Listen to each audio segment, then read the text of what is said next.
Learn with സുവിതയുടെ +1 zoology ക്ലാസ്സിലേക്ക് എല്ലാ വിദ്യാർത്ഥികൾക്കും സ്വാഗതം. നമ്മുടെ +1 ക്ലാസ്സിൻ്റെ രണ്ടാമത്തെ ടോപ്പിക്കാണ് ഡിസ്കസ് ചെയ്യുന്നത്. ഇന്ന് നമ്മൾ ഡിസ്കസ് ചെയ്യുന്നത് diversity in the living world. Diversity in the living world, ജൈവലോകത്തെ വൈവിധ്യം എന്ന് പറയുന്ന ആ ടോപ്പിക്കാണ് നമ്മൾ ഡിസ്കസ് ചെയ്യുന്നത്. അപ്പം നമുക്ക് നോക്കാം, ബയോഡൈവേഴ്സിറ്റി. എന്താണ് ബയോഡൈവേഴ്സിറ്റി? ബയോ എന്ന് പറഞ്ഞാൽ എല്ലാവർക്കും അറിയാം, ലൈഫ് അല്ലേ, ജീവനുള്ളത് എന്നുള്ള അർത്ഥം. ഡൈവേഴ്സിറ്റി മീൻസ് വൈവിധ്യം.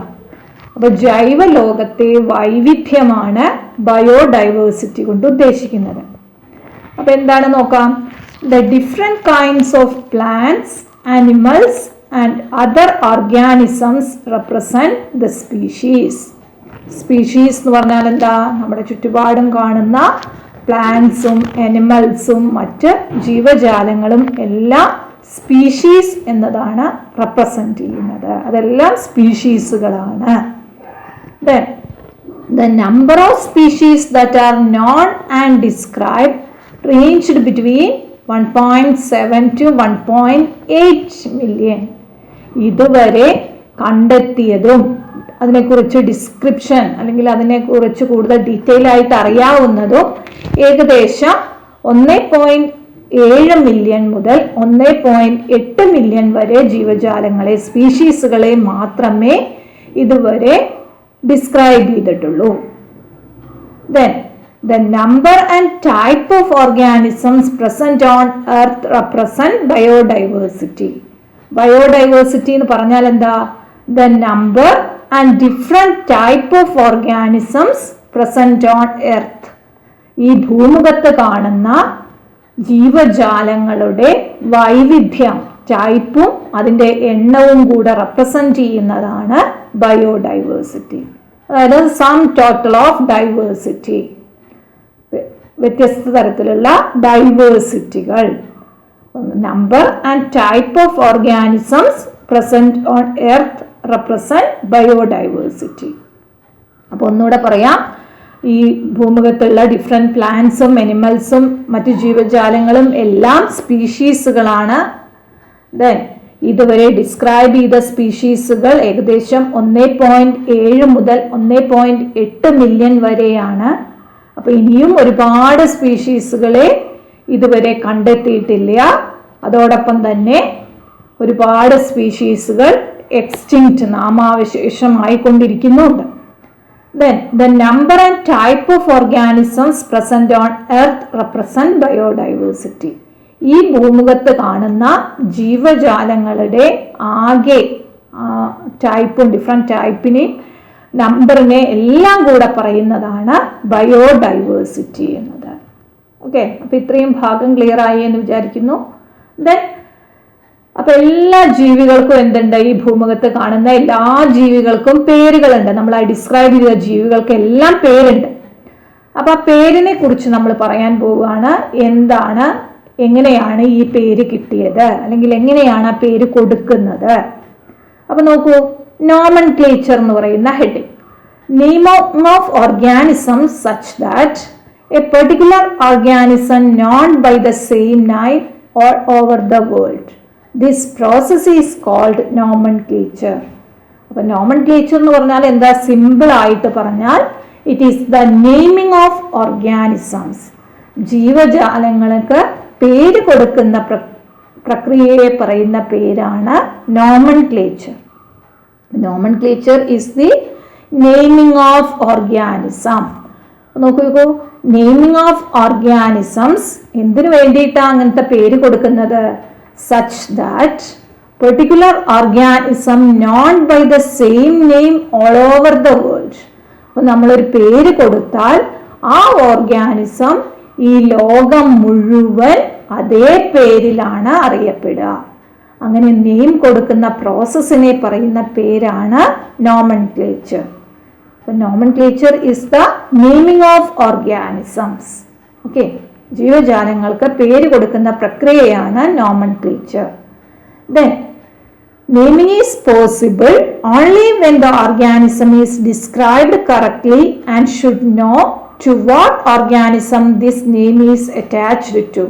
This is called identification. അപ്പോൾ നെയിമിങ്, ഒരു ജീവിക്ക് പേര് കൊടുക്കണമെങ്കിൽ എന്ത് വേണം?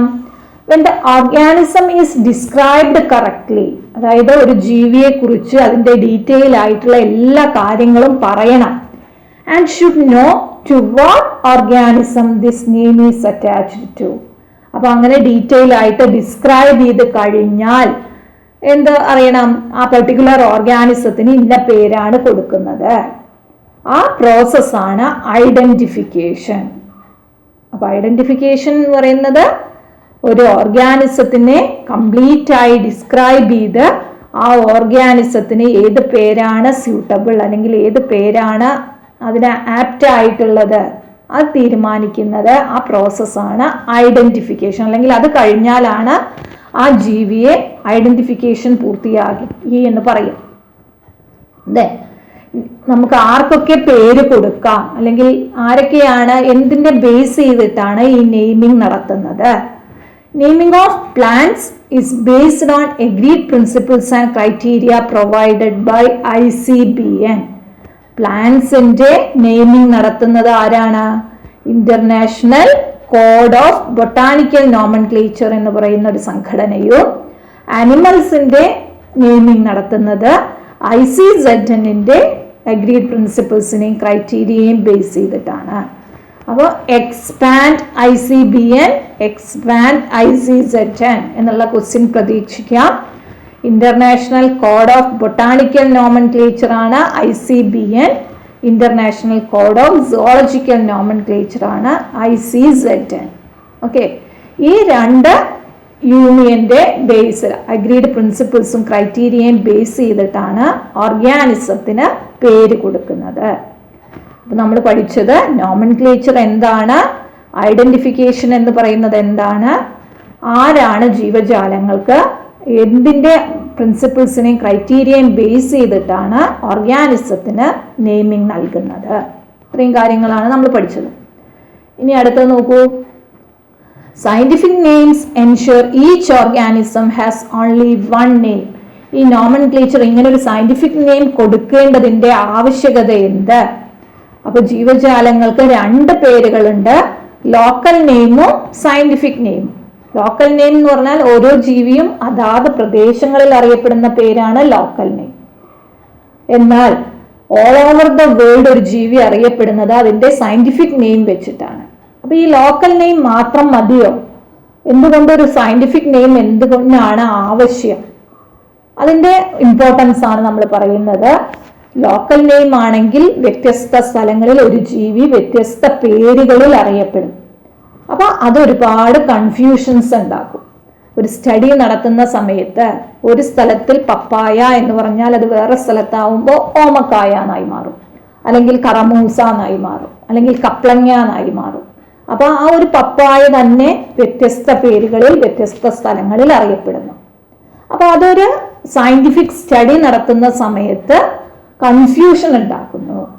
അപ്പോൾ എല്ലാ സ്ഥലങ്ങളിലും അംഗീകരിക്കുന്ന ഒരു സയന്റിഫിക് നെയിം കൊടുക്കേണ്ടതിൻ്റെ ആവശ്യകതയുണ്ട്. അതിനു വേണ്ടിയാണ് സയന്റിഫിക് നെയിം കൊടുത്തത്. അപ്പോൾ നോക്കൂ, സയന്റിഫിക് നെയിമിൻ്റെ ഇമ്പോർട്ടൻസ് എന്തൊക്കെയാണ്? Scientific name ensures each organism has only one name. ആ ഒരു ജീവിക്ക് ഒരൊറ്റ സയന്റിഫിക് നെയിം മാത്രമേ ഉണ്ടാകുള്ളൂ, അല്ലെങ്കിൽ എല്ലാ സ്ഥലങ്ങളിലും ആ ജീവി അറിയപ്പെടുന്നത് അതേ സയന്റിഫിക് നെയിം വെച്ചാണ്. Then description of the organism should enable the people to arrive at the same name. ഒരു ജീവിയെ കുറിച്ച് നമ്മൾ പറയുകയാണെങ്കിൽ അതിൻ്റെ ഡിസ്ക്രിപ്ഷൻ എന്ന് പറയുന്നത് ഈ ലോകമെമ്പാടുമുള്ള ജനങ്ങൾ ആ ഒരൊറ്റ നെയിമിൽ എത്തിച്ചേരും. നമ്മൾ ആന എന്ന് പറയുമ്പോൾ നമുക്കറിയാം, അതിൻ്റെ ഡിസ്ക്രിപ്ഷൻ പറഞ്ഞാൽ നമ്മൾ ആന എന്ന് പറയുന്ന ആ പേരിൽ എത്തിച്ചേരും. അപ്പോൾ ആ സയന്റിഫിക് നെയിം എല്ലാ സ്ഥലങ്ങളിലും ഒരുപോലെ ആയതുകൊണ്ട് ഒരു ജീവിയെ ഡിസ്ക്രൈബ് ചെയ്ത് കഴിഞ്ഞാൽ ഈ ലോകത്തിലുള്ള ജനങ്ങൾ മുഴുവൻ ആ ഒരു സയന്റിഫിക് നെയിമിൽ എളുപ്പത്തിൽ എത്തിച്ചേരും. Then a specific name is only for that organism. ആ പെർട്ടിക്കുലർ പേര് അതിന് മാത്രം, ആ ജീവിക്ക് മാത്രമേ ഉണ്ടാവുകയുള്ളൂ. The system of providing name with two components is called binomial nomenclature. അപ്പോൾ നമ്മൾ നെയിം കൊടുത്തു, ആ നെയിമിന് മെയിനായിട്ട് 2 കമ്പോണൻസ് ആണ് ഉണ്ടായിരിക്കുക. അങ്ങനെ ഒരു പേരിൽ 2 കമ്പോണൻസ് കൂടിയ നെയിമിങ്ങിനെ പറയുന്ന പേരാണ് ബൈനോമിയൽ നോമൻക്ലേച്ചർ. By means 2. അപ്പോൾ വാട്ട് ഈസ് ബൈനോമിയൽ നോമൻക്ലേച്ചർ എന്നുള്ളതിൻ്റെ ഉത്തരം എന്താ? It is the system of providing name with 2 components. ആ സിസ്റ്റത്തെ പറയുന്ന പേരാണ് binomial nomenclature.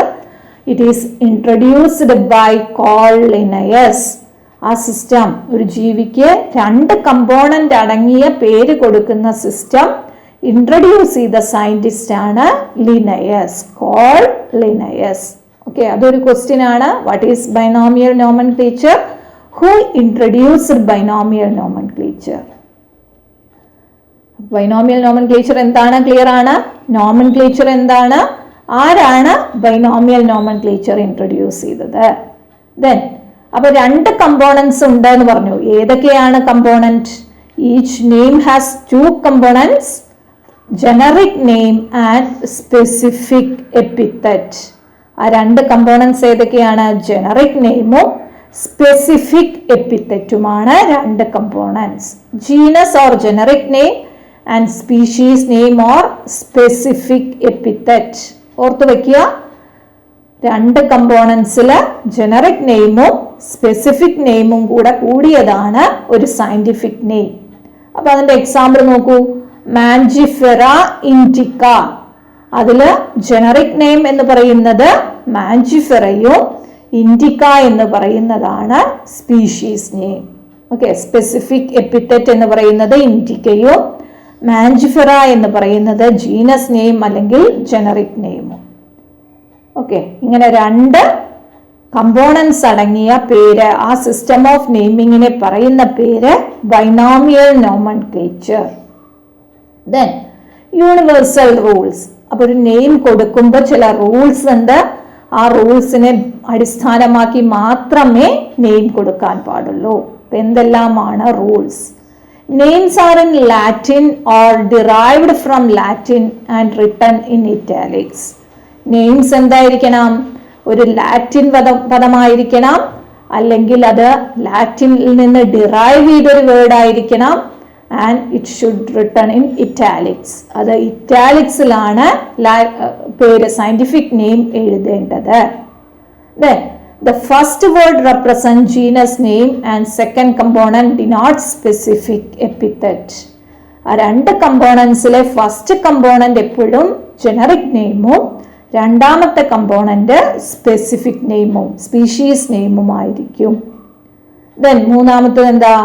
When hand written, നമ്മൾ പുസ്തകത്തിലൊക്കെ എഴുതുകയാണെങ്കിൽ എന്ത് വേണം? Both the words are separately underlined. ഈ ജീനസ് നെയിമും സ്പീഷീസ് നെയിമും വേറെ വേറെ അണ്ടർലൈൻ ചെയ്യണം. അതെന്തിനു വേണ്ടിയിട്ടാണ്?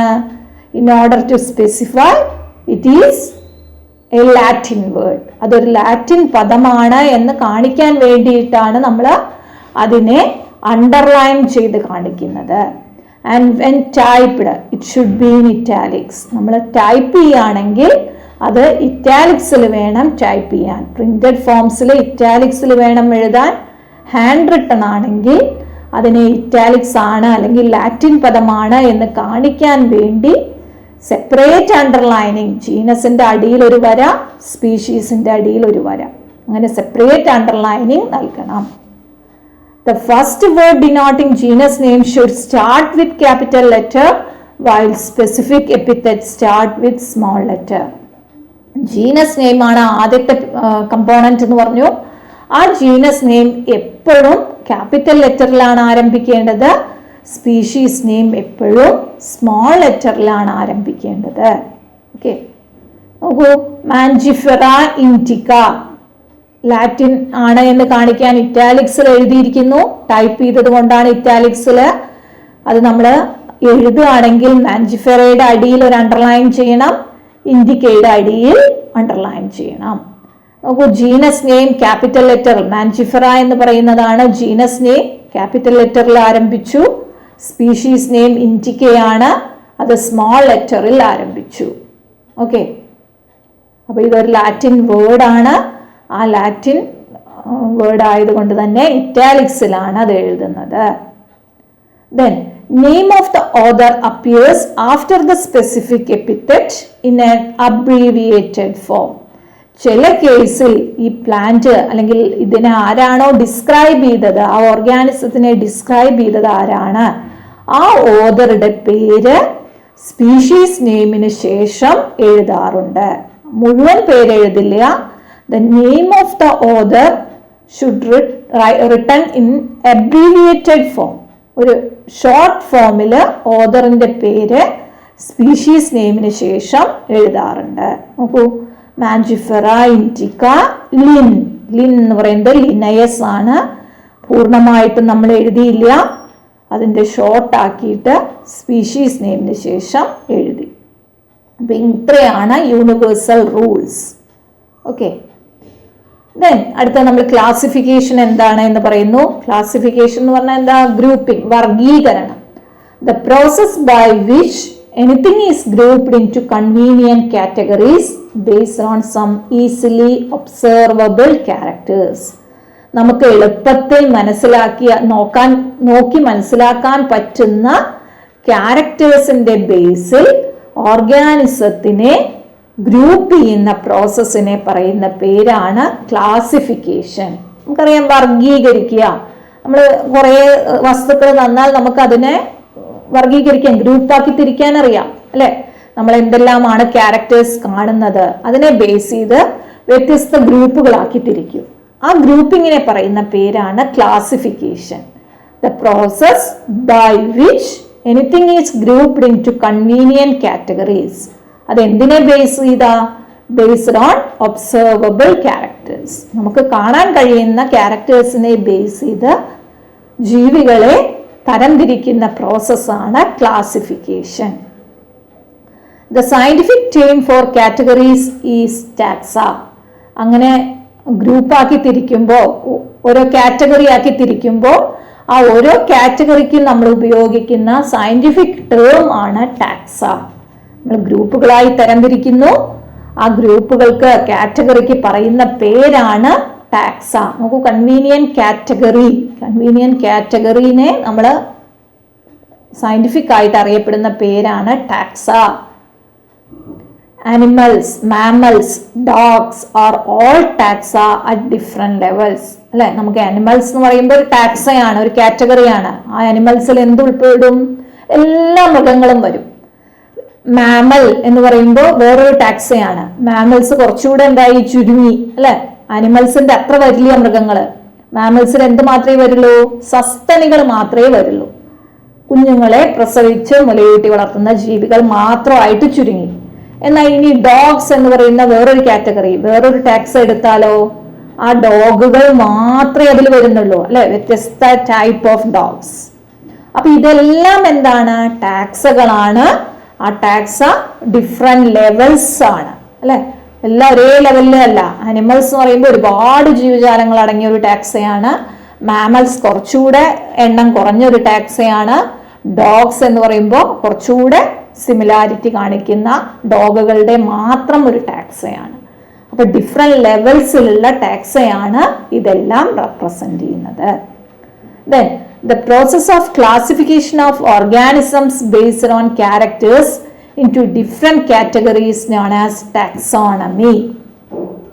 വർഗീകരണം എന്താണ് നമ്മൾ പറഞ്ഞു.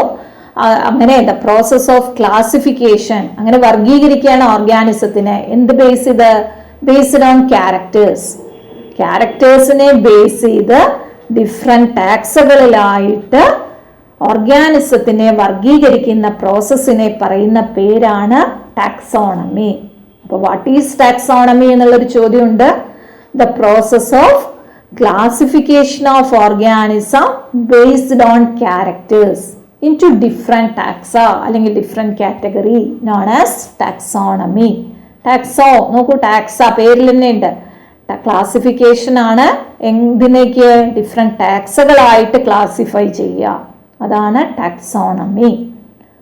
ടാക്സോണമിയിലെ സ്റ്റെപ്സ് എന്താണ്? ക്യാരക്ടറൈസേഷൻ, ആ ജീവികൾക്ക് ഇന്ന ക്യാരക്ടർ ആണ് എന്ന് പറയുന്നതാണ് ഫസ്റ്റ് സ്റ്റെപ്പ്. ദെൻ അതിനെ ഐഡന്റിഫൈ ചെയ്യുക, ഐഡന്റിഫിക്കേഷൻ. ദെൻ അതിനെ ക്ലാസിഫൈ ചെയ്യുന്നു, ഗ്രൂപ്പുകളാക്കി തിരിക്കുന്നു. ലാസ്റ്റ് വൺ നോമൻക്ലേച്ചർ, അതിന് പേര് നൽകുന്നു. ഇത്രയും പ്രോസസ് അടങ്ങുന്നതാണ് taxonomy. These are the basic steps of taxonomy. അപ്പോൾ arrange the steps of taxonomy in correct order എന്ന് ചോദിക്കാറുണ്ട്. First step characterisation, then second step identification, third classification and nomenclature. These are the basic steps of taxonomy. Characterisation, identification, classification and nomenclature. Okay. Then അടുത്തത് taxonomy, taxa, different categories ഏതൊക്കെയാണ് എന്നാണ് നമ്മൾ പറയുന്നത്. Classification involves hierarchy of steps. In each step represent a rank or category commonly termed as taxa.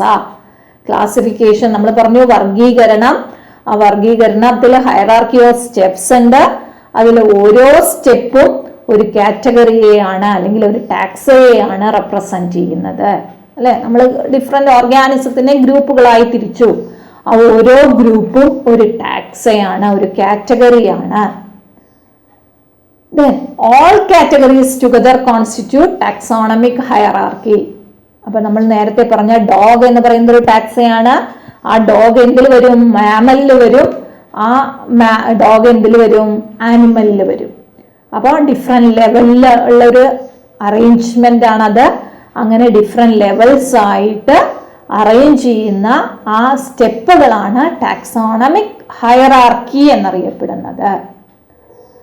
അപ്പോൾ നമ്മളുടെ taxonomic categories ഏതൊക്കെയാണ്? The common categories are kingdom, phylum or division. Division in the case of plants ആണ്. Kingdom, phylum, class, order, family, genus and species. These are the basic അല്ലെങ്കിൽ primary taxa. Okay. Species, genus, family, order, class, phylum or division and kingdom. These are the primary category അല്ലെങ്കിൽ taxas. Okay, ഇതേ ഓർഡറിൽ പഠിച്ചു വെക്കണം. Arrange the categories അല്ലെങ്കിൽ taxas in ascending order. Ascending order എന്ന് പറയുമ്പോൾ ചെറുതിൽ നിന്ന് വലുതിലേക്ക്. ഇതിൽ ഏറ്റവും ചെറിയ ടാക്സ എന്ന് പറയുന്നത് സ്പീഷീസ് ആണ്. അപ്പൊ സ്പീഷീസ് മുതൽ കിങ്ഡം വരെ എഴുതുന്നതാണ് അസെൻഡിങ് ഓർഡർ. ഡിസെൻഡിങ് ഓർഡറിൽ എഴുതാൻ പറഞ്ഞാലോ വലിയതിൽ നിന്ന് ചെറുതിലേക്ക്. കിങ്ഡം ആണ് ഏറ്റവും വലിയ ടാക്സ. അപ്പൊ കിങ്ഡം മുതൽ സ്പീഷീസ് വരെ എഴുതുന്നത് ഡിസെൻഡിങ് ഓർഡർ. ഈ ഓർഡറിന് പ്രാധാന്യമുണ്ട്. ഇതേ ഓർഡറിൽ വേണം പഠിച്ചു വെക്കാൻ. എക്സാമിന് ചോദിക്കാറുള്ള ഒരു ക്വസ്റ്റ്യൻ ആണ്. Okay. Species, genus, family, order, class, phylum or division and kingdom. Then species is the lowest taxonomic category. Species ആണ് ഏറ്റവും ചെറിയ അടിസ്ഥാനമായ കാറ്റഗറി എന്നറിയപ്പെടുന്നത്. Knowledge of characters of an individual or group of organism helps to identify the similarities and dissimilarities, and this will help to place the organism in various categories. Knowledge of characters of an individual. ഒരു ഇൻഡിവിജ്വലിന്റെ അല്ലെങ്കിൽ ഒരു group of ഓർഗാനിസത്തിന്റെ characters നമുക്ക് അറിയുകയാണെങ്കിൽ അതിനെ എന്താ പറയാം? Helps to identify the similarities. എന്തെല്ലാമാണ് അവ തമ്മിലുള്ള വ്യത്യാസം അല്ലെങ്കിൽ അവ തമ്മിലുള്ള സാമ്യതകൾ എന്തെല്ലാം എന്ന് നമുക്ക് മനസ്സിലാക്കാനും അത് ഈ ഓർഗാനിസത്തിനെ വ്യത്യസ്ത കാറ്റഗറിയിൽ ഉൾപ്പെടുത്താനും നമുക്ക് സഹായകമായിട്ടിരുന്നു. ഓക്കെ. അപ്പൊ നമ്മൾ ടാക്സോണമിക് കാറ്റഗറി, ടാക്സ എന്താണ്? ഓരോ കാറ്റഗറിക്കും പറയുന്ന പേരാണ് ടാക്സ. ആ ടാക്സയെ ഒരു പെർട്ടിക്കുലർ അറേഞ്ച്മെന്റ് നടത്തുന്നതാണ് ടാക്സോണമിക് ഹയറാർക്കി. ആ പ്രൈമറി ടാക്സകൾ ഇന്നതാണ്. അതിൽ സ്പീഷീസ് ആണ് ഏറ്റവും ലോവസ്റ്റ് ടാക്സോണമിക് കാറ്റഗറി ആയിട്ട് അറിയപ്പെടുന്നത്. ഓക്കെ. ഇത്രയും കാര്യങ്ങളാണ് നമ്മൾ പഠിച്ചത്. നോക്കൂ, ഇനി ഓരോന്നും നോക്കുകയാണ്. സ്പീഷീസ്. സ്പീഷീസ് എന്ന് പറഞ്ഞാൽ എന്താ? Group of organism with fundamental similarities. അടിസ്ഥാനപരമായി ഒരേ സ്വഭാവ സവിശേഷതകൾ, സിമിലാരിറ്റി ഉള്ള ജീവികളെ പറയുന്ന പേരാണ് species. All categories together constitute the taxonomic hierarchy. ഇത് വേണ്ട കേട്ടോ. ഇവിടെ നോക്കൂ. In Mangifera indica, Solanum tuberosum, Panthera leo. ഇതിൽ ഏതൊക്കെയാണ്? Indica, tuberosum and leo represent the species names. അപ്പോൾ സ്പീഷീസ് എന്ന് പറയുന്നത് group of organism with fundamental similarities. അടിസ്ഥാനപരമായി സിമിലാരിറ്റി കാണിക്കുന്ന ജീവികളുടെ ഒരു ഗ്രൂപ്പിനെ പറയുന്ന പേരാണ് സ്പീഷീസ്.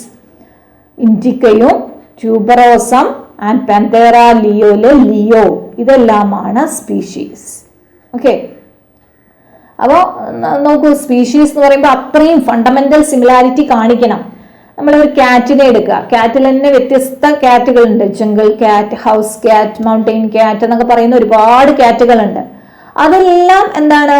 ഒരേപോലെയല്ല. ഒരുപാട് ഫണ്ടമെന്റൽ സിമിലാരിറ്റി നോക്കുമ്പോൾ വ്യത്യാസമുണ്ട്. അപ്പൊ അതെല്ലാം ഒരേ സ്പീഷീസിലല്ല വരുന്നത്. നമ്മുടെ ഹൗസ് ക്യാറ്റ് എന്ന് പറയുന്നത്, ഡൊമസ്റ്റിക് ക്യാറ്റ് എന്ന് പറയുന്നത് എന്തിലാണ്? ഡൊമസ്റ്റിക്കസ് എന്ന് പറയുന്ന ഒരു സ്പീഷീസിലാണ്. എന്നാൽ ജംഗിൾ ക്യാറ്റ് വരിക ചോസ് എന്ന് പറയുന്ന വേറൊരു സ്പീഷീസിലാണ്. അവയെല്ലാം ക്യാറ്റാണ്, പക്ഷേ ഫണ്ടമെന്റൽ സിമിലാരിറ്റി ഇല്ലാത്തത് കൊണ്ട് തന്നെ അവയെ വ്യത്യസ്ത സ്പീഷീസുകളിൽ ഉൾപ്പെടുത്തിയിരിക്കുന്നു. അപ്പൊ അത്രയും ക്ലോസ്ലി റിലേറ്റഡ് ഓർഗാനിസത്തിന്റെ ഒരു ഗ്രൂപ്പിനെ പറയുന്ന പേരാണ് species. Group of closely related organism. Okay. നമ്മൾ ക്യാറ്റുകളാണ് എന്ന് പറയുമ്പോൾ തന്നെ എന്താണ്? അതിലും വ്യത്യസ്തത വന്നു, സ്പീഷീസ് വ്യത്യാസം വന്നു. ഓക്കെ. ഇനി അപ്പൊ ജീനസ് എന്താണ്? Group of related species. Related എന്താ പറയാ, പരസ്പര ബന്ധമുള്ള സ്പീഷീസുകളുടെ ഒരു ഗ്രൂപ്പിനെ പറയുന്ന പേരാണ് genus, which has more characters in common in comparison to species of other genera. അപ്പോൾ ഒരു ജീനസിലെ വ്യത്യസ്ത സ്പീഷീസുകൾ വരും. ആ സ്പീഷീസുകൾക്ക് എന്തുണ്ടായിരിക്കും? മറ്റ് ജനറയിലെ ഇതിനെ കമ്പയർ ചെയ്യുമ്പോൾ അടിസ്ഥാനപരമായി സിമിലാരിറ്റികൾ കൂടുതലായിരിക്കും. എക്സാമ്പിൾ വെച്ച് നോക്കി നോക്കൂ. ലയൺ എന്ന് പറയുന്നത് പാന്തേറ ലിയോ എന്ന് പറയുന്നതാണ്. ലിയോ ആണ് സ്പീഷീസ്. ലെപ്പേർഡ് എന്ന് പറയുന്നത് പാന്തേറ പാർഡസ് ആണ്. ആൻഡ് ടൈഗർ എന്ന് പറയുന്നത് പാന്തേറ ടൈഗ്രിസ് ആണ്. ഈ മൂന്നെണ്ണത്തിന്റെ നോക്കൂ, സ്പീഷീസ് വ്യത്യാസമാണ്, പക്ഷെ ആ സ്പീഷീസുകൾ എന്താണ്? They are related. പാർഡസ് എന്ന് പറയുന്ന സ്പീഷീസും ടൈഗ്രിസ് എന്ന് പറയുന്ന സ്പീഷീസും ലിയോ എന്ന് പറയുന്ന സ്പീഷീസും റിലേറ്റഡ് ആയതുകൊണ്ട് അവയെ മൂന്നെണ്ണത്തിനെയും കൂടെ റിലേറ്റഡ് സ്പീഷീസുകളെ മുഴുവൻ എന്തിൽ വന്നു?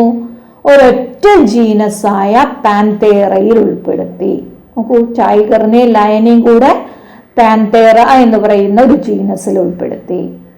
അതേപോലെ കാറ്റിനെ ഫെലിസ് എന്ന് പറയുന്ന ജീനസിൽ ഉൾപ്പെടുത്തി. അത് ഡൊമസ്റ്റിക് കാറ്റിനെ, ജംഗിൾ കാറ്റിനെ എല്ലാം ഫെലിസിൽ ഉൾപ്പെടുത്തി. ഓക്കെ. അപ്പൊ ഇനി നെക്സ്റ്റ് ഫാമിലിയാണ്. ഫാമിലി എന്താണ്? ഗ്രൂപ്പ് ഓഫ് റിലേറ്റഡ് ജനറ, അല്ലെ? പരസ്പര ബന്ധമുള്ള ജീനസുകളുടെ ഒരു ഗ്രൂപ്പിനെ പറയുന്ന പേരാണ് ഫാമിലി. ഫാമിലിക്ക് ജീനസിനെ സ്പീഷീസിനെയും കമ്പയർ ചെയ്യുമ്പോൾ സിമിലാരിറ്റി കുറവായിരിക്കും. നമുക്ക് ആലോചിച്ചാൽ അറിയാം, അല്ലെ? സിമിലാരിറ്റി കുറവായിരിക്കും ജീനസിനെ സ്പീഷീസിനെയും കമ്പയർ ചെയ്യുമ്പോൾ. പക്ഷേ കുറേ സാമ്യതകളുടെ ബേസിൽ നമ്മൾ ജീനസുകളെ, ഒരേ സ്വഭാവങ്ങൾ കാണിക്കുന്ന ജീനസുകളെ എല്ലാം കൂടെ ഒരു ഫാമിലിയിൽ ഉൾപ്പെടുത്തി. നോക്കൂ, ജീനസ് നമ്മൾ നേരത്തെ പറഞ്ഞ പാന്തേറ. പാന്തേറയിൽ എന്തെന്താ വന്നു? ലയൺ, ടൈഗർ, ലെപ്പേർഡ് ഒക്കെ വന്നു, അല്ലെ? Panthera comprising lion, tiger and leopard. Put along with genus Felis. അതിനെയും കൂടെ നമ്മൾ എന്തിനെ ഉൾപ്പെടുത്തി? ഫെലിസ് എന്ന് പറയുന്ന പൂച്ചയുടെ ജീനസും പാന്തേറ എന്ന് പറയുന്ന സിംഹവും കടുവയും എല്ലാം ഉൾപ്പെടുന്ന ജീനസും കൂടെ അത് റിലേറ്റഡ് ആണ്. ഇവയെല്ലാം പരസ്പരം റിലേറ്റഡ് ആയതുകൊണ്ട് അതിനെ എല്ലാറ്റിനെയും കൂടെ നമ്മൾ എന്തിൽ ഉൾപ്പെടുത്തി? ഫെലിഡേ എന്ന് പറയുന്ന ഒരു സിംഗിൾ ഫാമിലിയിൽ ഉൾപ്പെടുത്തി. നമ്മൾ ജീനസ് പറയുമ്പോൾ ഇത് രണ്ടും വ്യത്യസ്ത ജീനസിലായിരുന്നു അല്ലെ. കാറ്റ് ഫെലിസ് എന്ന് പറയുന്നതിലായിരുന്നു, ലയനും ടൈഗറും ഇതിലായിരുന്നു, പാന്തേറയിലായിരുന്നു. ആ പാന്തേറയെയും ഫെലിസിനെയും കൂടെ നമ്മൾ ഒരുമിച്ച് ഒരു ഫാമിലി, ഫെലിഡേ എന്ന് പറയുന്ന ഫാമിലിയിൽ ഉൾപ്പെടുത്തി. അതേപോലെ എന്താണ് ഡോഗിനെയും നമ്മൾ ഫോക്സ്, ജക്കൽ എന്നൊക്കെ പറയുന്ന കുറുക്കൻ, കുറുനരി, ഡോഗ് ഇവയെല്ലാം റിലേറ്റഡ് ആണ്. അപ്പൊ അതിനെ എല്ലാറ്റിനെയും നമ്മൾ കാനിഡേ എന്ന് പറയുന്ന ഒരു ഫാമിലിയിൽ ഉൾപ്പെടുത്തി. ഓക്കെ, അപ്പൊ പൂച്ചയുടെ ഫാമിലി ഫെലിഡേയും നായ കാനിഡേ എന്ന് പറയുന്ന ഫാമിലി. ദെൻ ഓർഡർ എന്തായിരിക്കും? അപ്പോ റിലേറ്റഡ് ഫാമിലീസ് ആണ് ഓർഡർ അല്ലെ. Assemblage of families which exhibit similar characters, കുറച്ച് സിമിലർ ക്യാരക്ടേഴ്സ് കാണിക്കുന്ന ഫാമിലികളുടെ ഗ്രൂപ്പാണ്. അപ്പൊ ഇവിടെ പൂച്ചയും നായയും അല്ലെങ്കിൽ ഈ പൂച്ച ഉൾപ്പെടുന്ന ഫാമിലിയായ ഫെലിഡേ, നായകൾ ഉൾപ്പെടുന്ന ഫാമിലിയായ കാനിഡേയും റിലേറ്റഡ് ആണ്. അതിൻ്റെ മോഡ് ഓഫ് ഹണ്ടിങ് ആ രീതിയിലൊക്കെ ഭക്ഷണം കഴിക്കുന്നത് അല്ലെങ്കിൽ കാർണിവോറസ് ആണ് എന്നൊക്കെയുള്ള ആ സിമിലാരിറ്റി കൊണ്ട് ഈ പൂച്ചയെയും നായേനെയും അല്ലെങ്കിൽ അതെല്ലാം ഉൾപ്പെടുന്ന ഫാമിലിയെ നമ്മൾ ഒരൊറ്റ ഓർഡറിൽ ഉൾപ്പെടുത്തി കാർണിവോറ. അപ്പൊ കാർണിവോറയിൽ എന്ത് ഉൾപ്പെടുത്തി? It include families Felidae and Canidae. അപ്പൊ ഇത് എല്ലാം കൂടെ എന്തിൽ വന്നു? ഓർഡർ കാർണിവോറയിൽ വന്നു. ഓക്കെ, ഇനി നോക്കൂ, ക്ലാസ് ഇൻക്ലൂഡ് റിലേറ്റഡ് ഓർഡേഴ്സ്, പരസ്പര ബന്ധമുള്ള ഓർഡറുകൾ ഉൾപ്പെടുന്നതാണ് ക്ലാസ്. അപ്പൊ നമ്മൾ നേരത്തെ പറഞ്ഞ ഓർഡർ പ്രൈമേറ്റ എന്ന് പറയുന്നത് ഒരു ഓർഡർ ആണ്. നമ്മൾ നേരത്തെ ഒരു ഓർഡർ പറഞ്ഞു, കാർണിവോറ എന്ന് പറയുന്ന ഓർഡർ. അതേപോലെ ഓർഡർ പ്രൈമേറ്റയിലാണ് മനുഷ്യൻ വരുന്നത്. മനുഷ്യനും മങ്കി, ഏപ്പ് എല്ലാം ഉൾപ്പെടുന്ന ഓർഡറാണ് പ്രൈമേറ്റ. ആ പ്രൈമേറ്റയെ നേരത്തെ പറഞ്ഞ കാർണിവോറയും കൂടെ ഒരുമിച്ച് നമ്മൾ ഒരു ക്ലാസ്സിൽ ഉൾപ്പെടുത്തി അല്ലേ. നോക്കൂ, ഈ ഫെലിഡേ എന്ന് പറയുന്ന ഫാമിലി, കാനിഡേ എന്ന് പറയുന്ന ഫാമിലിയും കൂടെ ഒരുമിച്ച് എന്തിൽ ഉൾപ്പെടുത്തി? ഒരു കാർണിവോറ എന്ന് പറയുന്ന ഓർഡറിൽ ഉൾപ്പെടുത്തി. മനുഷ്യൻ വരുന്ന ഓർഡർ പ്രൈമേറ്റയാണ്. അപ്പൊ ഈ കാർണിവോറ എന്ന് പറയുന്ന ഓർഡറിനെ പ്രൈമേറ്റ എന്ന് പറയുന്ന ഓർഡറിനെയും കൂടെ ഒരുമിച്ച് ക്ലാസ് മമേലിയയിൽ ഉൾപ്പെടുത്തി. മമേലിയ എന്ന് പറയുന്ന ക്ലാസ്. അപ്പൊ ഇവർക്ക് എല്ലാവർക്കും പരസ്പരം ഒരു ബന്ധമുണ്ട്. എന്താണ്? ഇതെല്ലാം സസ്തനികളാണ്, അതായത് മാമൽസ് ആണ്. ഏത് ജീവികളെ എടുത്തു നോക്കിയാലും ഇവിടെ എല്ലാവരും എന്താണ്? കുഞ്ഞുങ്ങളെ പ്രസവിക്കുന്നു, അവയെ പാലൂട്ടി വളർത്തുന്നു എന്നുള്ള സിമിലാരിറ്റി ഉണ്ട്. അപ്പൊ അതിനെ എല്ലാറ്റിനെയും ഒരുമിച്ച് നമ്മൾ എന്തിൽ ഉൾപ്പെടുത്തി? മമേലിയ എന്ന് പറയുന്ന ക്ലാസ്സിൽ ഉൾപ്പെടുത്തി. അപ്പൊ നോക്കൂ, ഇങ്ങനെ പോകുന്തോറും എണ്ണം കൂടി വരികയാണ്, സിമിലാരിറ്റി കുറഞ്ഞു വരികയാണ് അല്ലെ. മനുഷ്യനും നായയും തമ്മിൽ അല്ലെങ്കിൽ മനുഷ്യനും പൂച്ചയും തമ്മിൽ സിമിലാരിറ്റി വളരെ കുറവാണ്. പക്ഷെ അത് രണ്ടും ഒരു ക്ലാസ്സിലാണ്. അതെന്തിനെ ബേസ് ചെയ്താ? ഇതെല്ലാം സസ്തനികളാണ് എന്നുള്ള സിമിലാരിറ്റിയെ മാത്രം ബേസ് ചെയ്ത് ക്ലാസ് മമേലിയയെ ഉൾപ്പെടുത്തി. ഓക്കെ, ദെൻ അടുത്തത് ഫൈലമാണ്. അപ്പൊ ഫൈലം എന്താ? റിലേറ്റഡ് ക്ലാസസിന്റെ ഒരു ഗ്രൂപ്പ് ആയിരിക്കും. അപ്പൊ നോക്കൂ, ക്ലാസ് എന്ന് പറയുന്നത് പിസസ് എന്ന് പറയുന്ന ഫിഷസിന്റെ ഒരു ക്ലാസ് ആണ് പിസസ്. ആംഫീബിയൻസിന്റെ ക്ലാസ് ആണ് ആംഫീബിയ. റെപ്റ്റീലിയ എന്ന് പറയുന്നത് റെപ്റ്റൈൽസിന്റെ ക്ലാസ് ആണ്. ബേർഡ്സിന്റെ ക്ലാസ് ആണ് ഏൽസ്. മാമൽസിന്റെ ക്ലാസ് ആണ് മമേലിയ. ഇതെല്ലാം വരുന്നത് ഫൈലം കോഡേറ്റയിലാണ്. ഓക്കെ, ഇതിനെയെല്ലാം ഫിഷും ആംഫീബിയൻസും റെപ്റ്റൈൽസും ബേർഡ്സും മാമൽസും എല്ലാം ഒരു സിംഗിൾ ഫൈലത്തിലാണ് വരിക. ആ ഫൈലത്തിന്റെ പേരാണ് കോഡേറ്റ. അപ്പൊ ഇതിനെല്ലാം ഫിഷസിനും ഇപ്പൊ മനുഷ്യനും തമ്മിൽ എന്താ ബന്ധം? അവയ്ക്ക് ഫിഷസിനും നട്ടെല്ലുണ്ട്, മനുഷ്യനും നട്ടെല്ലുണ്ട് അല്ലെ. It is based on the presence of notochord. Notochord എന്ന് പറയുമ്പോൾ വെർട്ടിബ്രൽ കോളമായി മാറും. അപ്പോൾ വെർട്ടിബ്രേറ്റ എന്ന് പറയുന്ന ഒരു സബ് ഫൈലം. ആ വെർട്ടിബ്രൽ കോളം ഉള്ളത് കൊണ്ട് അല്ലെങ്കിൽ നോട്ടോകോഡ് ഉള്ളത് കൊണ്ട് ഈ ക്ലാസ്സുകളെല്ലാം കോഡേറ്റയിലാണ്. നമ്മൾ നോക്കിയാൽ മാമൽസിനും ഫിഷസിനും തമ്മിൽ ബന്ധമില്ല. പക്ഷേ എന്താണ്? അവയ്ക്കെല്ലാം സിമിലാരിറ്റി ഉണ്ട്. എന്ത്? ബാക്ക് ബോൺ അല്ലെങ്കിൽ ഒരു നട്ടെല്ലുണ്ട്. ആ നട്ടെല്ലുണ്ട് എന്നുള്ള കാരണം കൊണ്ട് തന്നെ ഈ വ്യത്യസ്ത സ്വഭാവങ്ങളുള്ള ക്ലാസ്സസിനെ മുഴുവൻ ഒരു സിംഗിൾ ഫൈലത്തിൽ ഉൾപ്പെടുത്തി. അപ്പൊ നട്ടെല്ലില്ലാത്ത ജീവികൾ, നമ്മൾ പാറ്റ അല്ലെ, കൊക്രോച്ചിന്റെ കേസില്, ബട്ടർഫ്ലൈയുടെ കേസില്, ഉറുമ്പിന്റെ കേസില്, അങ്ങനെ നട്ടെല്ലില്ലാത്ത കുറേ ജീവികളുണ്ട്. അപ്പൊ ആ നട്ടെല്ലില്ലാത്ത ജീവികളെ എല്ലാം നമ്മൾ എന്തിൽ ഉൾപ്പെടുത്തും? നോൺ കോഡേറ്റയിൽ ഉൾപ്പെടുത്തും. നട്ടെല്ലുള്ളവയെ എല്ലാം കോഡേറ്റയിൽ ഉൾപ്പെടുത്തി. ഓക്കെ, അപ്പൊ ഫൈലം കോഡേറ്റ. ദെൻ കിങ്ഡം എന്താ നോക്കൂ. All animals belonging to various phyla comes under category kingdom Animalia.